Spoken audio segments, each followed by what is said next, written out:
wa na'udzu billahi min syururi anfusina wa min sayyiati a'malina.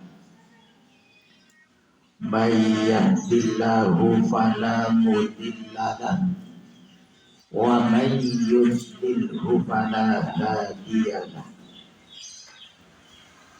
Asyhadu an la ilaha illallah wahdahu la syarika lahu wa nashhadu anna sayyidana Muhammadan abduhu wa rasuluhu la nabiyya ba'dahu.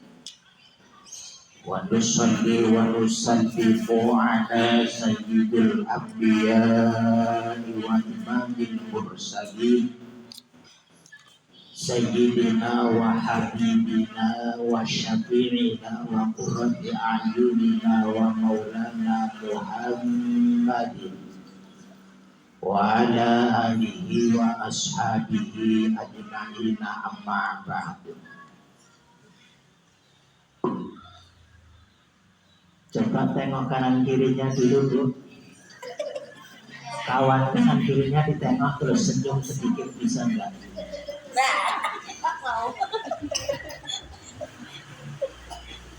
Biasakan setiap bertemu kawannya kanan kiri ataupun suatu tempat, terutama ibu-ibu, coba biasakan lihatlah kebaikan yang pernah dia perbuat buat kita. Biasakan misalkan nengok si A ketemu, yang ditengok itu pernah baiknya dia atau kebaikan dia kepada kita. Jadi itu kata guru saya, pertama adalah kunci awet muda, hingga kita cepat nenek-nenek gitu ya.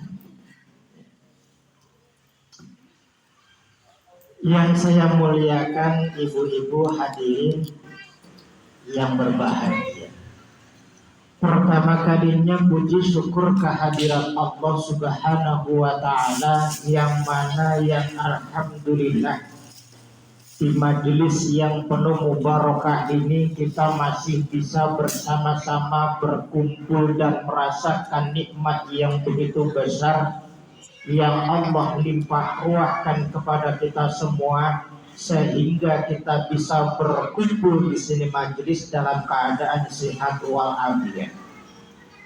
Mudah-mudahan dengan kita gemar bersyukur, senang bersyukur, walaupun cuma biqaulina alhamdulillah, walaupun hanya sekedar mampunya masih bilisan, sekedar ucapan, mudah-mudahan itu bisa menjadikan keimanan kita, ketakwaan kita kepada Allah Subhanahu wa Ta'ala semakin meningkat. Sebab apa? Di antara tanda-tanda orang yang nilai ketakwaannya dan keimanannya itu semakin bertambah, ialah mereka itu yang senang bersyukur atas nikmat-nikmat yang Allah berikan kepadanya. Yang kedua kalinya, salawat beserta salam semoga selalu tercurah limpahkan keharibaan baginda Rasulullah Sallallahu Alaihi Wasallam. Mudah-mudahan dengan kita gemar membaca salawat, kita senang bersolawat, syukur-syukur alhamdulillah bisa istiqomah bersolawat, di yaumul akhir nanti kita digolongkan oleh Allah Subhanahu wa Ta'ala dengan sebenar-benar umat-umatnya Rasulullah, yaitu umat-umat yang akan mendapatkan syafaatnya. Amin Allahumma amin. Selain tersebut, yang kedua, ya, kata Rasulullah mengatakan bahwasanya setiap yang mengaku umatku, apabila disebutkan di suatu tempat atau di majelis atasku tetapi tidak mau membaca sholawat atasku, maka itu adalah golongan yang mengaku umatku yang paling pelit. Ini yang paling pelit di antara yang pelit. Jadi kalau kami dulu, saya dulu itu belajar pertama itu di kampungnya Mbah Wida, Pondok Mantenan Udanawi Blitar, yang pernah tenar katanya sholat tarawih tercepat, tempat simbahnya Gus Idam. Waktu saya di sana ya sebenarnya masih kecil, itu sekarang sudah ada tenan.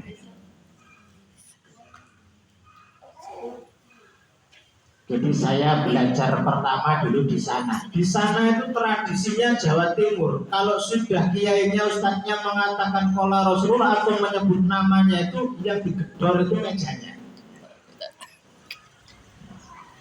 Saya di Bata itu kata dulu. Di Muka Kuning ini baru nemui satu tempat kompak itu perumahan baru kemarin ngisi maulid. Di Piayu itu ada perumahan desa. Masih kecil gitu ya, masih baru dibangun. Tapi kompak, ternyata orang sana itu Jawa. Baru saya mengatakan mudah-mudahan sholawat tercurah gitu ya, sholawat, kompak orang sana. Ternyata berarti orang sini tidak ngerti gitu. Kepingin hidupnya bahagia dan tidak mau dikatakan oleh Rasulullah yang mengaku sebagai umat-umatnya Rasulullah paling pelit. Paling pelit di antara yang pelit, berarti yang paling pelit sendiri. Ibu-ibu hadirin rahimakumullah. Perlu kita ketahui bahwasanya di antara yang lain, kata Rasulullah, al-ummu madrasah, kehidupan berkeluarga. Yang pertama ialah Rasulullah mengatakan tidak akan pernah terlahir anak-anak yang soleh dan anak-anak yang solihah terkecuali terlahir dari rahim seorang ibu yang solehah. Jadi kuncinya nek kepingin punya anak soleh dan solehah itu nggak usah, karena nggak akan mungkin seorang bapak melahirkan anak yang soleh. Makanya wajar ketika seorang anak itu lebih cenderung ikatan batin kepada seorang ibu, karena memang seorang ibu yang mengandung, apapun yang diperbuat oleh seorang ibu, itulah yang akan menjadi cerminan seorang anak. Contohnya banyak istrinya para nabi yang gak solehan, anak-anaknya yang gak soleh. Mereka anaknya membangkang, bahkan tidak beriman kepada Allah, tidak mengikuti ajaran Nabi tersebut. Tapi sebaliknya, banyak istri-istri orang pendurhaka, orang-orang yang kufur, orang-orang pemabuk, orang-orang yang selalu berbuat maksiat, tetapi istrinya sholihah. Contohnya misalkan siapa? Istrinya Fir'aun. Fir'aun itu kayak apa? Orang yang mengaku Tuhan, orang yang gila dengan kekuasaan, gila dengan harta dan lain sebagainya, sampai dia mengaku bahwasanya dia tidak akan mati. Dia mengaku Tuhan. Yang termuda ialah contoh yang terbaik adalah ibunya Imam Syafi'i. Imam Syafi'i itu sejak dari kecil begitu pandainya, begitu pintarnya, begitu cerdasnya, bahkan hafalannya. Kuncinya dari mana? Menjadikan keluarga, anak-anak kita itu solih dan solihah. Jadi tergantung ibunya, diantaranya ialah perbuatan ataupun pekerjaan yang baik, apalagi semasa dia masa mengandung. Seperti ibunya Imam Syafi'i itu kan di masa hamilnya, di masa mengandungnya, bahkan sebelum mengandung, setiap hari semua perbuatan baiknya diniatkan buat keluarga. Kadang-kadang coba kalau kita terus berpikir, kenapa anakku kok susah ngaji, tiap hari berangkat ke TPA, Bu Yantinya ya tiap hari ngajar, tetapi perasaan kok halamannya nggak naik-naik, gitu-gitu aja gitu. Atau dia naik tapi bacanya tetap gitu-gitu aja, nggak lancar-lancar gitu. Susah masalahnya apa gitu? Di antara kenapa? Karena semasa dari awal orang tuanya itu berbuat baik hanya untuk dirinya sendiri. Niat itu tidak pernah ditimbulkan setiap saat dia mau berbuat. Padahal tiap hari ngaji, bahkan ngaji hadis yang pertama itu kan nama a'malul binniyat. Tiap hari hadis pertama dari kitab Arba'in itu Dan kitab-kitab yang lain yang menerangkan rata-rata pertama ditulis itu adalah innamal a'malu binniyat. Jadi perbuatan itu tergantung niatnya. Nah kalau sampean niatnya berbuat baik, contohnya walaupun 100 rupiah di zamannya masih 100 rupiah, sampean masuk kencrek, tapi cuma untuk ya berita kok, ya untuk infak kok. Berbeda dengan jamban 100 rupiah masuk kencrek, saya niatkan buat sekeluarga saya infak 100 rupiah, terkhusus buat anak-anak saya, niatkan. Jadi jariah amal jariah itu kalau tidak kita niatkan buat anak sedari kecil, sedari dini, bahkan dia masih dalam kandungan, ya dia nggak akan kebagian.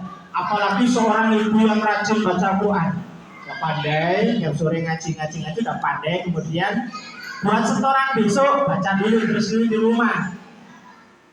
Ya tapi dia cuma pokoknya ambil Quran terus itu toh, nggak ada niatnya. Ya pahalanya cuma adalah dia cuma mendapatkan barang siapa orang yang membaca Al-Quran maka dia akan mendapatkan syafaatnya Al-Quran dia lahir nanti. Itu toh. Yang lain gak kebagian. Anaknya gak kebagian, suaminya juga gak kebagian. Coba sampai membuka Al-Quran juga sebelum buka, saya niat membaca Al-Quran, saya niatkan buat keluarga termasuk suami saya sendiri, terkhusus buat anak-anak saya. Jadi pahalanya ngalir terus. Buat keluarga itu ngalir. Anaknya pun mengalir akan enak. Jadi jangan memandang, menyalahkan yang mencari nafkah suaminya tok. Itu perasaan jauh. Di rumah tak suruh ngaji, anakku kok panggang beli, panggang angel, panggang nakal. Apa bapaknya kerja nang PT kerjanane kur turu tok gitu. Ini resiko. Jadi konsekuensinya orang kerja yang di PT itu resikonya yang bapak-bapaknya suaminya kerja di PT. Nah, kalau saya kan merdeka, nah ikut Jepang. Saya sudah merdeka, benar-benar merdeka Indonesia. Kalau yang mengaku Indonesia masih kerjanya sama Londo ya nggak apa-apa, ya boleh. Maksudnya 100%-nya belum ya. Oh jadi babunya Londo masih. Pekerjaan itu yang menyebabkan diantaranya maka seorang istri mengeluarkan. Istri itu kan diantara adalah orang yang kedua yang menjadi penanggung jawab. Yang pertama kan ketika disebutkan jagalah keluargamu ya ayyuhalladzina amanu qu anfusakum wa ahlikum naro adalah buat seorang suami sebagai kepala keluarga. Yang kedua adalah seorang istri, kewajibannya apa? Menjaga hartanya suami, menjaga anak-anaknya suami ketika suami mencari nafkah, itu kewajibannya. Maka itu nanti juga akan diminta pertanggungjawaban. Apa yang kamu lakukan buat keluargamu, buat suamimu ketika suamimu tidak ada?